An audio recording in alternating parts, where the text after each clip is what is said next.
Hello everyone, welcome to my YouTube channel. आज हम discuss करेंगे गुप्त काल के बारे में। गुप्त काल का उदय कैसे हुआ, किस प्रकार किन परिस्थितियों में आकर जो गुप्त वंश के शासक थे उन्होंने अपने राज्य की स्थापना की। गुप्त वंश का उदय जो है 4वीं शताब्दी ईसा पूर्व में उत्तर प्रदेश के बिहार जिले में हुआ था। गुप्त वंश को जो है विकेंद्रीकरण का काल भी कहा जाता है। इस काल में गुप्तों के अधीन कला और संस्कृति का बहुत विकास हुआ।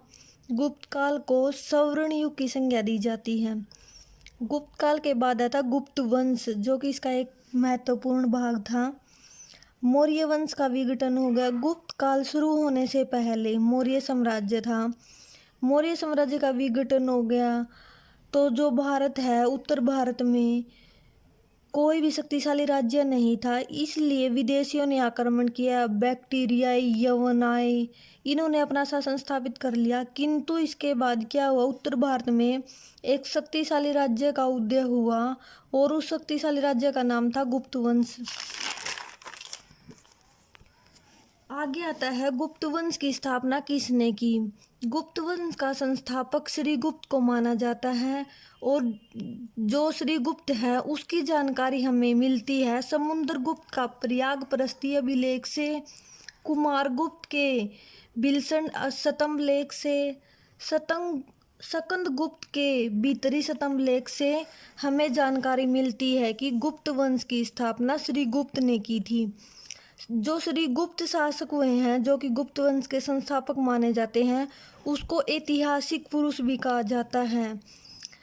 चीनी यात्री इतिसंघ ने 671 से 695 ईस्वी में बताया है कि जो श्री गुप्त है उसका पूरा विवरण दिया है। और जो चीनी यात्री इतिसंघ था उसने बताया है कि श्री गुप्त ने सारनाथ के निकट एक मंदिर का निर्माण करवाया था।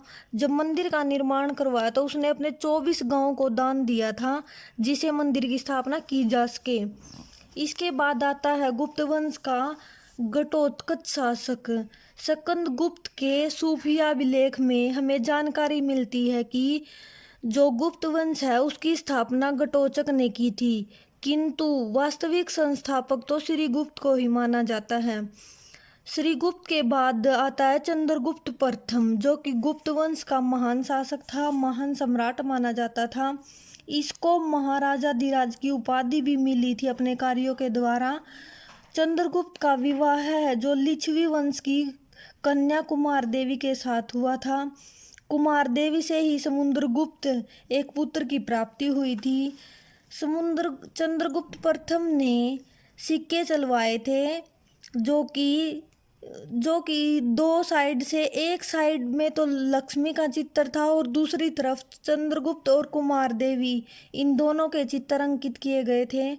उसके बाद राज्यारोहण की तिथि अंकित की जाती है जो कि 319 से 320 गुप्त संवत काल में चंद्रगुप्त प्रथम का काल माना जाता है। चंद्रगुप्त के बाद समुद्रगुप्त एक पराक्रमी शासक होता है गुप्त वंश का। इसका काल 335 से 380 ईस्वी पूर्व माना जाता है। समुद्रगुप्त का जो दरबारी कवि है वो कवि हरिसेन जी थे। समुद्रगुप्त का लेख, इसने अनेक लेख खुदवाए थे किंतु एक लेख बहुत ही महत्वपूर्ण था। गद्य और पद्य वाक्य में इस लेख को लिखा गया था। चंपू शैली का इस लेख में विवरण किया गया था। इस लेख को तैयार करने का श्रेय हरिसेन कवि को जाता है। समुद्रगुप्त का विजय अभियान समुद्रगुप्त का क्या विजय अभियान था। समुद्रगुप्त ने अपने विजय अभियान में 5 चरणों को बहुत महत्वपूर्ण तरीके से जीत हासिल की थी। जो प्रथम चरण था उसमें आर्यावर्त या 9 राज्यों को हराकर अपने राज्य में शामिल कर लिया था। उसके बाद द्वितीय, तृतीय और इसके 5 चरण बताए गए हैं जो कि बहुत ही महत्वपूर्ण है। जो वी सिंह थे, एक इतिहासकार हुए हैं, उन्होंने जो समुद्रगुप्त थे उनको भारतीय नेपोलियन की उपाधि प्रदान की थी। इसके बाद हरिसेन, जो कि इसके दरबारी कवि कहे जाते थे समुद्रगुप्त के, उसने इसको कविराज और संगीत प्रेमी की उपाधि प्रदान की थी। चंद्रगुप्त द्वितीय चंद्रगुप्त द्वितीय का काल जो है 380 से 415 ईस्वी पूर्व माना जाता है। समुद्रगुप्त का यह उत्तराधिकारी था। चंद्रगुप्त का दूसरा नाम क्या था? चंद्रगुप्त को अनेक नामों से जाना जाता है, जो कि एग्जाम के लिए बहुत ही इम्पोर्टेंट है। देवराज और देवगुप्त। वाकाटक अभिलेख में जो वाकाटक अभिलेख लिखे हुए हैं उसमें इसको देवश्री के सिक्कों के नाम से जाना जाता है, चंद्रगुप्त को। फिर ये आता है महरौली प्राप्त लौह स्तंभ, जो कि इसके लौह स्तंभ थे। उनमें जो है चंद्रगुप्त को विक्रमादित्य के नाम से जाना जाता। चंद्रगुप्त को विक्रमादित्य की उपाधि मिली थी। महरौली स्तंभ लेख से इसकी हमें जानकारी मिलती है। इसके बाद जो चंद्रगुप्त का विवाह होता है वो नागसेन की राजकुमारी कुबेर नागा के साथ होता है। चंद्रगुप्त की पुत्री का क्या नाम था? चंद्रगुप्त की पुत्री का नाम था प्रभावती। प्रभावती का विवाह चंद्रगुप्त ने वाकाटक शासक के साथ कर दिया था, क्योंकि वाकाटक शासक के साथ चंद्रगुप्त ने अपनी मित्रता स्थापित करनी थी। वाकाटक शासक रुद्रसेन द्वितीय से इसने अपनी पुत्री का विवाह कर दिया। सर्वप्रथम गुप्त काल में जो चांदी के सिक्के जारी करने वाला शासक भी चंद्रगुप्त द्वितीय ही माना जाता है। जो गुजरात के शासक थे उन्होंने ही चंद्रगुप्त को विक्रमादित्य की उपाधि से विभूषित किया था। इसके बाद गुप्त काल का या गुप्त वंश का एक शासक कुमारगुप्त प्रथम होता है। चंद्रगुप्त द्वितीय का यह उत्तराधिकारी होता है कुमारगुप्त। इसको नालंदा विश्वविद्यालय का संस्थापक भी माना जाता है। सिक्कों पर आकृति जो कुमारगुप्त ने सिक्के प्रचलित किए थे अपने शासनकाल में, उसके ऊपर मयूर की आकृति बनाई थी। कुमारगुप्त प्रथम का दरबारी कवि वत्सी भट्ट था। कुमारगुप्त के अभिलेख पूरे गुप्त काल में जो है बहुत सारे शासक हुए हैं, उन्होंने अपने अभिलेख लिखवाए या लिखे। इनमें से कुमारगुप्त ने 18 अभिलेख प्रचलित हुए हैं। बिलसन अभिलेख, मथुरा का लेख, सांची अभिलेख बहुत ही महत्वपूर्ण है।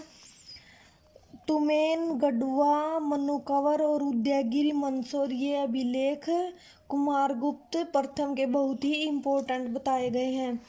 इसके बाद एक गुप्त वंश का शासक आता है स्कंदगुप्त, जिसका शासनकाल 455 ईस्वी से 467 ईस्वी पूर्व का था।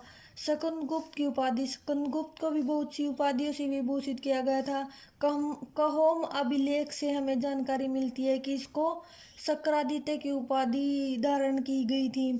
स्कंदगुप्त के भी बहुत से महत्वपूर्ण अभिलेख प्राप्त हुए हैं। जूनागढ़ अभिलेख, भीतरी स्तंभ लेख, कहोम अभिलेख, इंदौर, गढ़वा और सूफिया का लेख बहुत ही प्रसिद्ध है।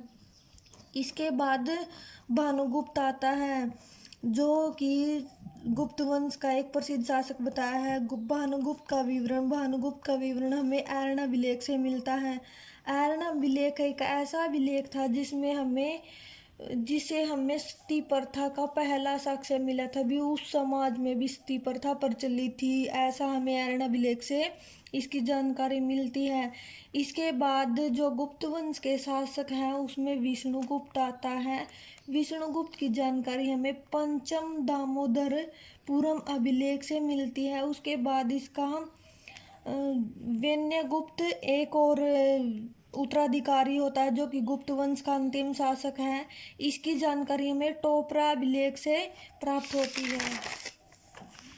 उसके बाद अब हम पढ़ेंगे गुप्त काल का या गुप्त वंश का जो समाज और अर्थव्यवस्था किस पर आधारित थी। गुप्त काल का समाज 4 वर्गों में बटा हुआ था। सबसे पहले ब्राह्मण, स्त्रिय, वेश्या और शूद्र। गुप्त काल की अर्थव्यवस्था जो है कृषि पर आधारित थी। इसमें भूराजस्व आय का प्रमुख साधन होता था, जो जमींदार लोग होते थे वो राजा को 1/6 भाग कर के रूप में देते थे। गुप्त काल के समाज में एक सबसे महत्वपूर्ण बात थी कि उस समय भी बाल विवाह प्रचलित था। गुप्त काल में जो राज्य के अनेक कर लगाए जाते थे भूराजस्व पर, जैसे धार्मिक कर लगाया जाता था उसको बलि कहा जाता था। विष्टि कर लगाया जाता था, ये बेगार और निःशुल्क कर होता था। बत या बट कर होता था, जो कि पुलिस कर्मचारियों से ये पुलिस कर होता था। परण्य कर सबसे महत्वपूर्ण था, जो कि गांव वासियों पर लगने वाला कर था। इसके बाद हल के ऊपर भी दंड लगाया जाता था। एक चाटन कर होता था, जो कि लुटेरों के ऊपर लगाया जाता था। चरासान कर होता था, जो कि चरागाह भूमि के ऊपर लगाया जाता था। एक भाग इसको ये भी कर होता था, जो कि राजा जमींदारों से लेता था।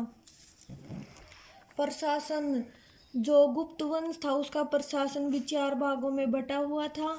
न्याय प्रशासन जो है, न्याय प्रशासन के 4 भाग थे। जो राजकीय न्याय, जो कि राजा करता था। गण, जो कि गणों के द्वारा न्याय किया जाता था। फिर श्रेणियां बना दी जाती थी अपने अपने, वो श्रेणियों का न्याय भी इस प्रशासन में शामिल था। उसके बाद है कुल का न्याय, जो कि बहुत ही महत्वपूर्ण था। इसमें जो परिवार का मुखिया होता था, उसमें छोटे छोटे कुल होते थे। जो परिवार का मुखिया होता था वो इस न्याय का प्रधान होता था। उसके बाद आता है गुप्त वंश का प्रशासनिक अधिकारी। प्रशासनिक अधिकारियों की एक सूची है। उस सूची में सबसे पहले कुमार अमात्य का स्थान था, जो कि सर्वोच्च प्रशासनिक अधिकारी था। जो महादंड नायक था, ये न्यायाधीश की उपाधि दी गई थी इसको। महाबलाधिकृत, ये सेना का सेनापति होता था। महाप्रतिहार राजमहल का रक्षक होता था। दंडपाशिक पुलिस विभाग का अधिकारी। भट्टास्पति, ये गुड़ सेना का प्रधान होता था। गुप्त काल में अनेक रचनाएं लिखी गई, अनेक रचनाकार हुए। उनमें से हम कुछ प्रमुख रचनाकारों का विवरण इस प्रकार देखेंगे। सबसे पहले मुद्रा राक्षस और देवी चंद्रगुप्त, ये रचनाओं के नाम हैं। ये किसने लिखी थी? ये विशाख दत्त एक बहुत ही महत्वपूर्ण रचनाकार लेखक हुए हैं गुप्त काल के। ये दोनों रचनाएं विशाख दत्त ने लिखी थी। उसके बाद कालिदास का नाम आपने सुना होगा, सबसे महान कवि हुए हैं गुप्त वंश के। इसने अभिज्ञान, शाकुंतलम, विक्रमोर्वशीय, रघुवंश, मालविक, अग्निमित्रम, कुमार संभव, मेघदूत, ऐसी रचनाएं, ऋतुसंहार, इनकी ये बहुत सारी रचनाएं प्रसिद्ध हैं। जो अभिज्ञान शाकुंतलम रचना है, उसने अवगुंठन शब्द का प्रयोग किया था। उसके बाद जो मालवी अग्निमित्रम, ये भी बहुत कालिदास की महान प्रसिद्ध रचना मानी जाती है। इसके बाद मेघदूत, जो कि बहुत ही इम्पोर्टेंट है। इसमें इसने बताया था कि गुप्त काल में भी देवदासी प्रथा प्रचलित थी। उसके बाद मर्चकटिकम शूद्रक ने लिखी थी। अमरकोश अमर सिंह ने। नाट्यशास्त्र भरत मुनि ने लिखी थी। कामसूत्र वात्स्यायन ने। पंचतंत्र विष्णु शर्मा ने। नीतिसार कामंदक ने। ये इसकी गुप्त काल की रचनाएं बहुत ही महत्वपूर्ण है। इसके बाद है गुप्त काल की संस्कृति, जो कि उसमें संस्कृति प्रचलित थी। जो गुप्त काल के लोग थे वो वैष्णव धर्म के अनुयायी थे। जितने भी गुप्त काल में शासक हुए हैं उन सभी ने परम भागवत की उपाधि धारण की थी। ये शैव धर्म के संरक्षक थे। ये त्रिमूर्ति में विश्वास रखते थे। जो गुप्त काल के लोग थे वो त्रिमूर्ति में विश्वास रखते थे, ब्रह्मा, विष्णु और शिव। जो गुप्त काल में चित्रकला थी वो भी बहुत प्रसिद्ध थी। जो जनता की गुफाएं हैं वो 29 गुफा हैं जनता में। उनमें से जो 16 और 17 दो गुफाएं हैं, वो दोनों गुफाएं गुप्त काल की हैं। उन दोनों गुफाओं से गुप्त काल की जानकारी मिलती है।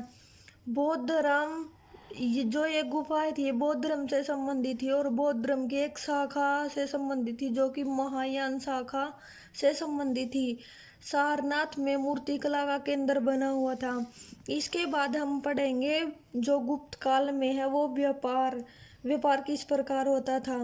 गुप्त काल में जो व्यापार था वो अनेक स्थानों पर किया जाता था। सबसे व्यापारिक स्थल उज्जैन को माना जाता है। इसके बाद वस्त्र उद्योग गुप्त काल में बहुत ही महत्वपूर्ण प्रसिद्ध उद्योग था। वस्त्र उद्योग काफी लोकप्रिय बना हुआ था।